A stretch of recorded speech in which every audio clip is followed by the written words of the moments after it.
दोस्तों नमस्ते।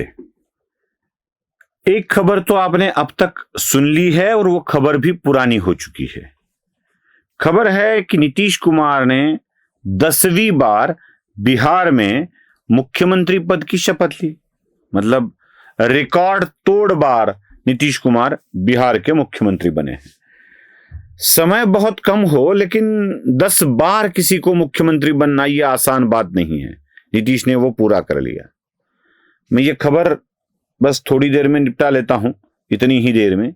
और इस खबर के बाद, इस खबर के परिणाम और उस खबर से पहले चली कुछ अफवाहों की चर्चा हम जरूर करेंगे। नीतीश को जब तक बिहार का मुख्यमंत्री नियुक्त नहीं किया गया तब तक एक खबर बिहार में भी चली और महाराष्ट्र में भी चली। खबर यह थी कि बिहार के नीतीश कुमार को महाराष्ट्र के एकनाथ शिंदे जैसा किया जाएगा।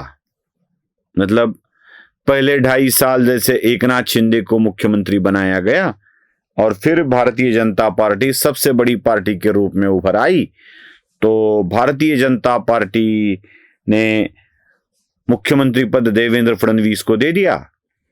अब जाके वो देंगे नीतीश कुमार की जगह किसी भारतीय जनता पार्टी के नेता को मुख्यमंत्री बनाएंगे और नीतीश कुमार को बाहर फेंक देंगे। यह खबर बिहार में अस्वस्थता फैलाने के लिए देना आवश्यक था, सो दे दी गई।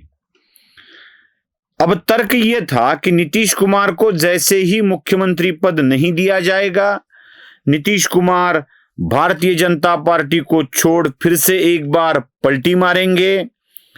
पलटी मार के इंडी में चले जाएंगे, इंडी की संख्या बढ़ जाएगी, मोदी की सरकार अस्थिर हो जाएगी, फिर सारी की सारी दारोमदार चंद्राबाबू नायडू पर चली जाएगी, फिर नायडू को झेलना पड़ेगा, नायडू को तोड़ना बहुत ही आसान है और सरकार गिरने वाली है।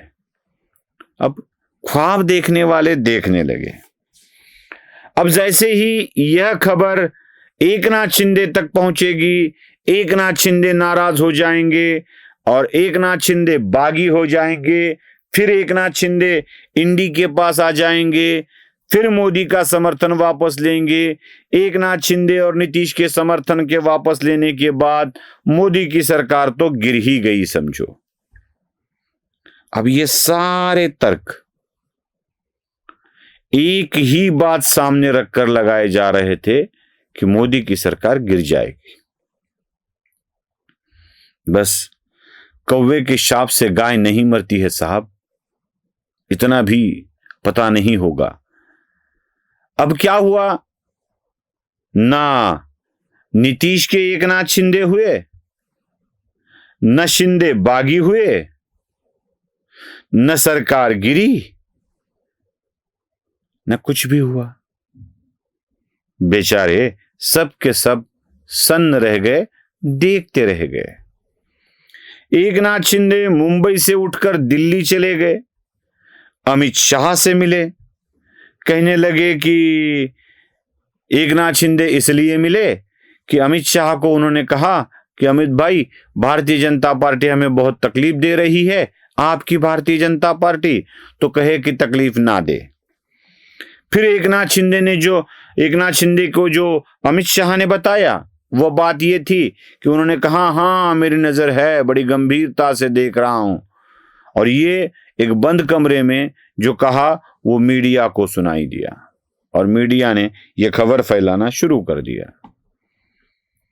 एकनाथ शिंदे बाहर आए, वो बोले कि बिहार के इलेक्शन का अभिनंदन करने के लिए मैं अमित शाह जी के पास चला गया था, उनका अभिनंदन किया और कहा कि महायुति के रूप में हम महाराष्ट्र में भी बीएमसी और अन्य म्युनिसिपल कॉरपोरेशन के चुनाव में जीत हासिल करेंगे, इसका विश्वास दिलाने गया था। अब क्या करें? न शिंदे बागी हुए, न नीतीश के एकनाथ हुए।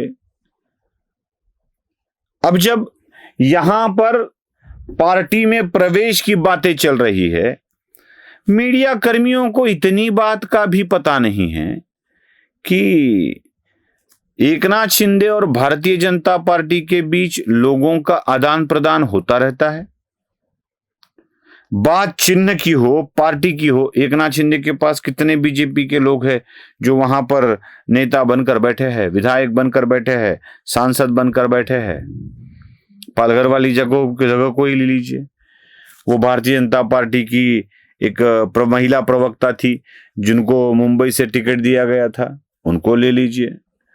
न जाने कितने विधायक, कितने सांसद, कितने नेता इधर के उधर, उधर के इधर एडजस्टमेंट के तौर पर आ गए हैं।